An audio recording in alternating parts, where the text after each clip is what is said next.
If you are a mom like me, then you know how crucial bedtime routines are. And the last thing I need to interrupt my family's sleep is a leaky diaper.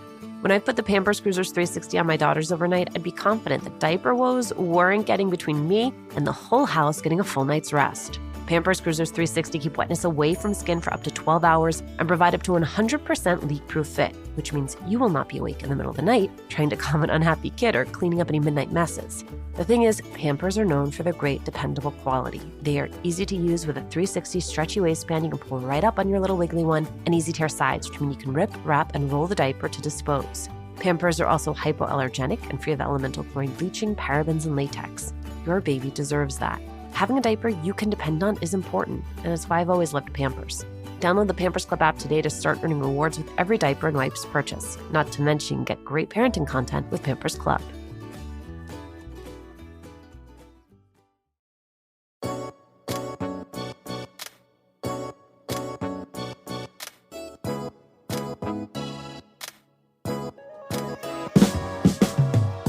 This spring, I had the chance to share the stage before a live audience with the incomparable Isabel Allende at New York's 92Y.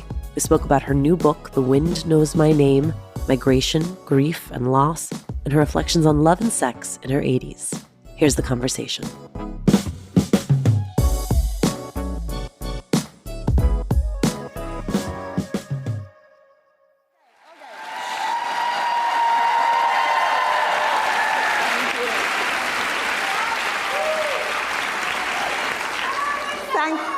Thank you for that welcome.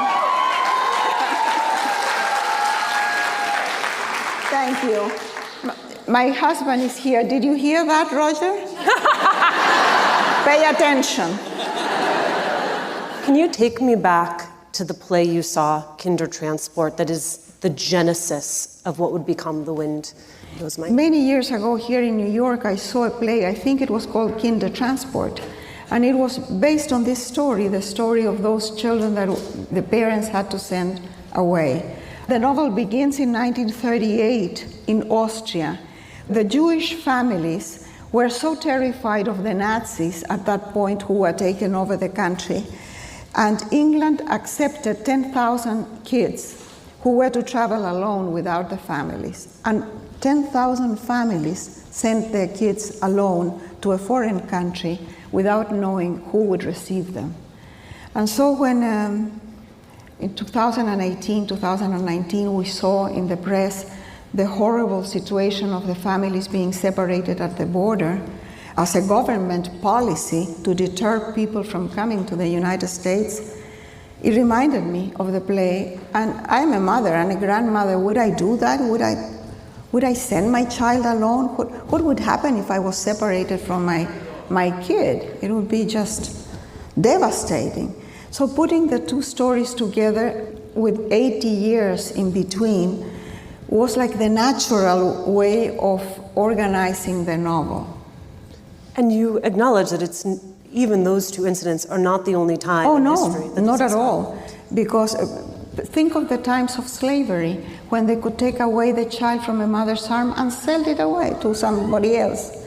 Or the indigenous children that were separated from their families and placed in horrible Christian boarding schools to civilize them. Or the mothers in Ireland that were taking the babies away and given to adoption because they were single mothers. It has happened and it keeps happening. That is what's so terrible. This is not your story of immigration, and yet it is undeniably informed by your own experience. Take me back to 1973 and the moment when you realize it's time to go. Well, it wasn't so clear. I knew that I had to get out, but I never thought it would be for long. I thought I had to get out because I was threatened, and I thought, well, maybe in a few weeks I can come back. And then I realized that I was in a blacklist, and my husband said, no, you can't come back. And eventually he came with my children, and we reunited in Venezuela, never thinking that we would spend such a long time. I lived in Venezuela 13 years, my son 16. And the average time that a refugee spends away from home is between 17 and 25 years. And this is a statistic. And that is if they go back. Most refugees leave with the keys of their home in their pockets, with the idea that they will come back and open the door and find everything as they left it. And if they go back, nothing is the same. It's another country, another generation. There's no place for them. And yet you would not be Isabel Allende, the author we know and love, had it not been for exile. I know that I became a writer out of longing. The House of the Spirits was an exercise in memory, in trying to remember and recover the losses. The country, the family, the home, the language, everything that I had left behind. And that is the House of the Spirits. There is a quote by one of the characters of Bertolt Brecht in one of his plays. And the character says, "I am the man who goes around with the brick to show the world how his house was." And the House of the Spirits is my brick. So I carried it around, and that's everything that I had is there, intact forever. I wouldn't be a writer, really, without that experience, but I was a very privileged refugee. I can't complain. Venezuela was a wonderful country, open, generous, joyful, that received millions of immigrants from all over the world, and there was space for everybody. And there was whiskey and champagne and dancing and tequeños, and oh God, it was fantastic. If you are a mom like me, then you know how crucial bedtime routines are. And the last thing I need to interrupt my family's sleep is a leaky diaper. When I put the Pampers Cruisers 360 on my daughters overnight, I would be confident that diaper woes were not getting between me and the whole house getting a full night's rest. Pampers Cruisers 360 keep wetness away from skin for up to 12 hours and provide up to 100% leak-proof fit, which means you won't be awake in the middle of the night trying to calm an unhappy kiddo or cleaning up any midnight messes. The thing is, Pampers are known for their great, dependable quality. They're easy to use with a 360 stretchy waistband you can pull right up on your little wiggly one, and easy tear sides, which mean you can rip, wrap, and roll the diaper to dispose. Pampers are also hypoallergenic and free of elemental chlorine bleaching, parabens, and latex. Your baby deserves that. Having a diaper you can depend on is important, and that's why I have always loved Pampers. Download the Pampers Club app today to start earning rewards with every diaper and wipes purchase. Not to mention, you can get great parenting content with Pampers Club. I want to read you two parts of the book that I loved and I underlined. This is from Samuel first, and he says of Anita, who's the other character this intersects with, he wondered if he had consciously erased his first 5 years, or if he was just too young to remember them. Anita was older than he had been when he was separated from his family. She would forget nothing. And then this kind of travesty isn't something you get over. You simply learn to live with it. When in your own life has that been true?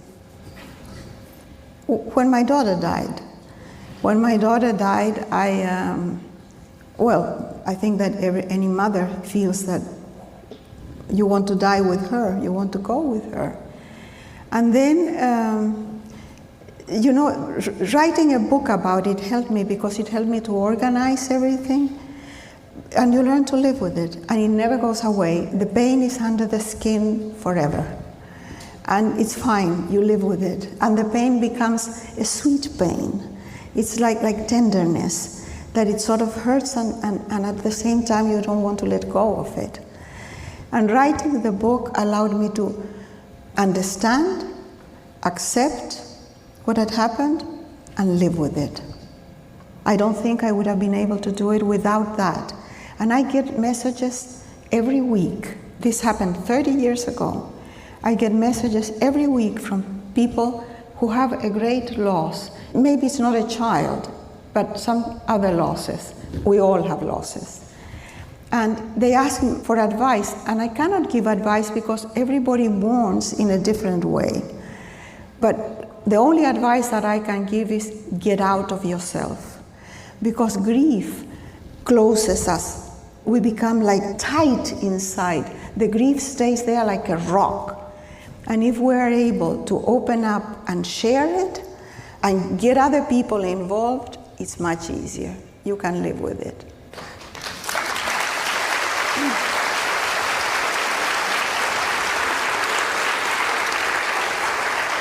There's also a practice I know that you practice, that you infuse into The Wind Knows My Name, which is this idea of talking to the person that you have lost, of continuing your morning routine, where you wake up and you lie in bed and you have questions for those you have lost, and you continue to ask them. Well, I don't see ghosts, and I am not very superstitious, not more than any of you. But I have surrounded myself with the spirits of the people and the animals also, so especially the animals that I have loved, and they are no longer here. So I have their pictures, and every morning I wake up really early, and first thing, gratitude, because I have 2 dogs in my bed and a husband snoring over there. And I'm not alone, and so that is fantastic. And in that order, the dogs.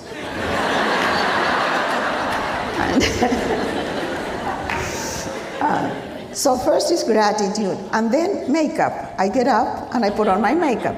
So where I have my makeup is, I have the photographs of my mom and Paula, both of them dressed in their bridal gowns. My mother was never really a bride because she could never marry my stepfather, because in Chile there was no divorce. So my mother had this thing that she was the mistress. And they lived together 65 years. And I said, Mother, a mistress is someone young and sexy. You are not a mistress. You have been with him 65 years. Give me a break. And then my mother would say, yeah, because I am the mistress. So once we were going to Sonoma for a wine tasting, and my mother came again with this thing about the mistress. And I said, what do you want? You want to get married with a white gown? Yes, she said. Okay, I turned around and I drove to San Francisco to a bridal shop. My mother was 80. And so they dressed my mother in like a bride, with a crown, with a veil, with flowers, and we took a picture. And my mother had it all framed in a silver frame in the living room, just to bug my stepfather. So I have those 2 pictures there. And I say good morning to them, and I say good night to them when I take off my makeup. You say you are proud of being 80. Tell me what it is about being 80 that you're proud of. Well, first of all, that I'm not dead. The alternative is not good. Yeah. So having been able to reach this age is something to be proud of. And then I am happier. The only time in my life that I have been as happy as now is when my 2 babies were born.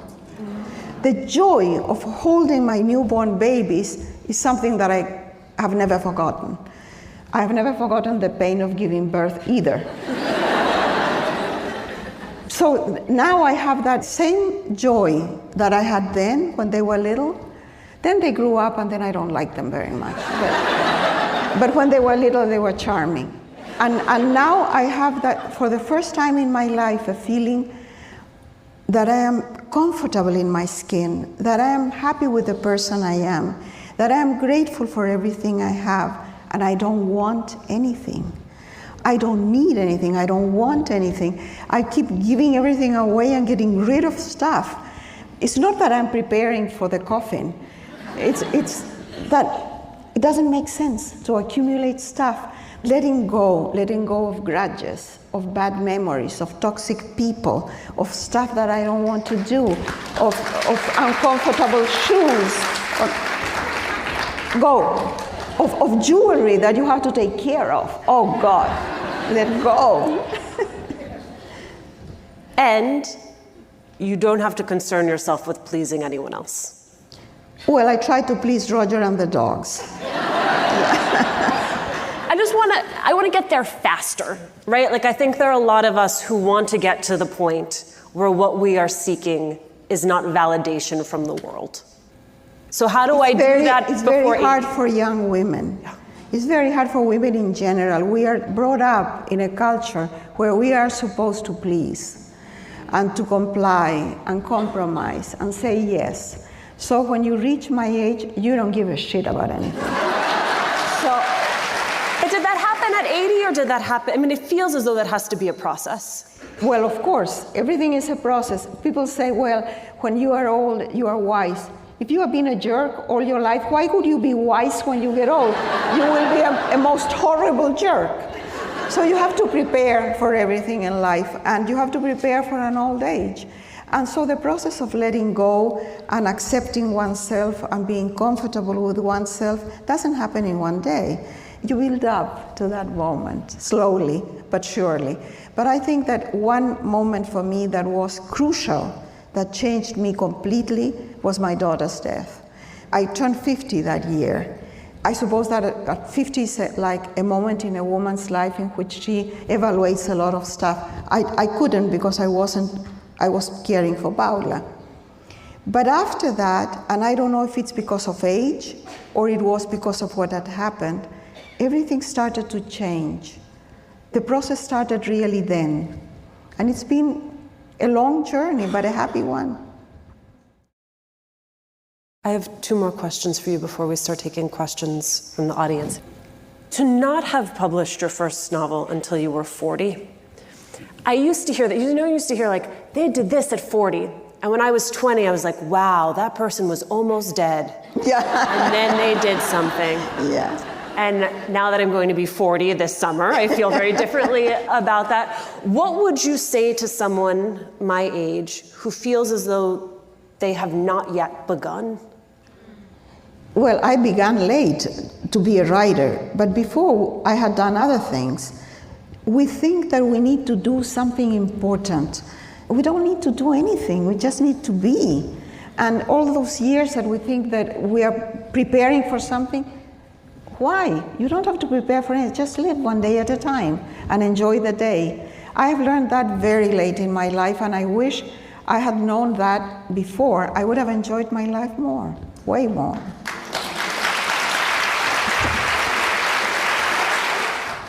Isabel, if you were stranded on a desert island, who would you want to be with?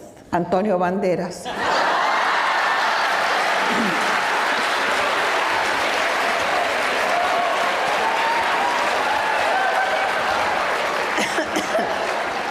No, Roger.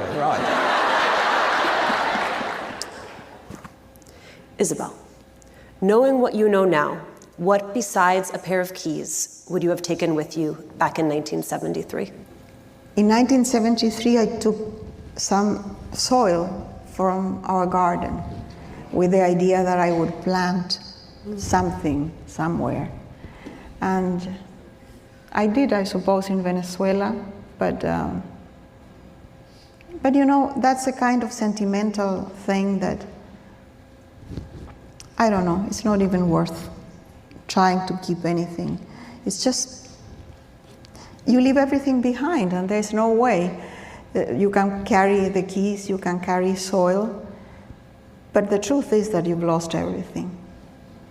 What did I miss? Nothing in particular, but I think that we didn't talk about love, for example. We'll talk about... Or sex, we didn't.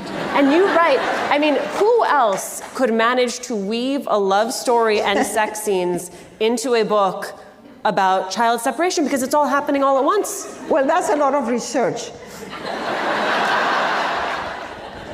What has surprised you most about love and sex in your 80s? That I could fall in love again. Because I separated from Willie when I was 74, and everybody said, are you crazy? After investing 28 years with this guy, why are you divorcing now? But of course, at that age, and I wasn't expecting anybody else, so I sold I gave away everything I had, sold the house, and moved to a very small house to live with my dog. But life has surprises. And so Roger appeared in the horizon. He was like a stalker. And he heard me on NPR and started emailing every morning and every evening for 5 months until we finally met. So the thing about falling in love late in life is that it's the same as falling in love when you are young, but with a sense of urgency. There's not a day to lose. So there's no time for little petty stuff, for jealousy, for little fights, for intolerance, for impatience, for all the stuff that I carry with me that I'm trying to control. And there's no time for any of that because the days are counted.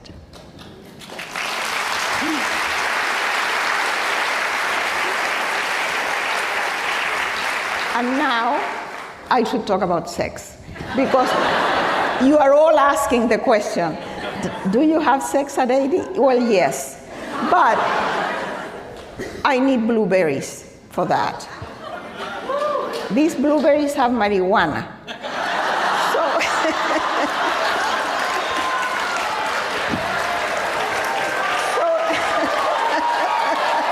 And chocolate, no?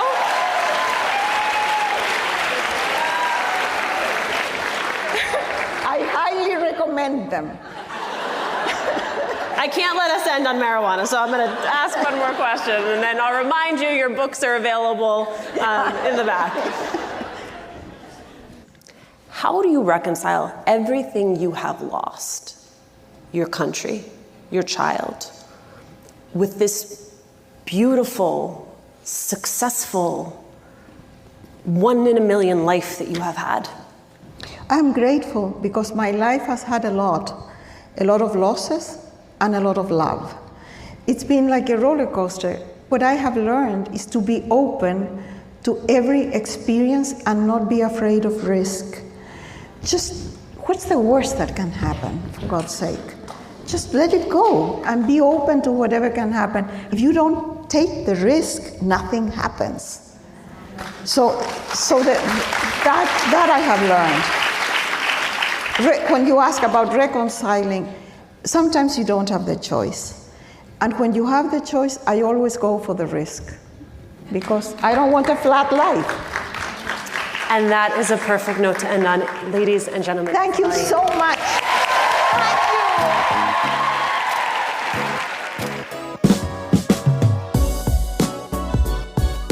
Our gratitude to the 92Y for allowing us to share this conversation. You can check out the full conversation on their website, 92y.org. And thank you to those of you who showed up in person. I loved seeing your faces in the audience. If you're interested in future Latina to Latina events, be sure to check out the link in our show notes. You can share your email and we'll let you know when we plan to be in your city. Thanks for listening. Latina to Latina is executive produced and owned by Juleka Lantigua and me, Alicia Menendez. Paulina Velasco is our producer. Kojin Tashiro is our lead producer. Trent Lightburn mixed this episode. We love hearing from you. Email us at hola@latinatolatina.com. Slide into our DMs on Instagram or tweet us at Latina to Latina. Check out our merchandise at latinatolatina.com/shop. And remember to subscribe or follow us on Radio Public, Apple Podcasts, Google Podcasts, Good Pods, wherever you're listening right now. Every time you share the podcast, every time you leave a review, you help us to grow as a community.